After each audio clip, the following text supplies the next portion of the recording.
বন্ধুরা, আজ আমি আবার চলে এসেছি আমার দুপুরের মেনু নিয়ে। আজ আমি কি বানিয়েছি তোমাদেরকে দেখাবো, তোমরা আমার সাথে থাকো।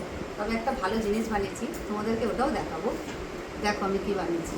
গরম ধোঁয়া ওঠা ভাত, তার সাথে আছে বেগুন আলু ঢেঁড়স চিংড়ি দিয়ে একটা তরকারি বানিয়েছি। আর তারও সাথে আছে চিকেন ফ্রাই, ক্যাপসিকাম গাজর পেঁয়াজ কাঁচা লঙ্কা দিয়ে ফ্রাই করেছি। এটাও ভালো লাগে খেলে, বানিয়ে খেয়ে দেখবেন। আর তার সাথে ওই যে বললাম একটা ভালো জিনিস বানিয়েছি, গাটি কচু চিংড়ি আলু দিয়ে কষা কষা একটা তরকারি বানিয়েছি।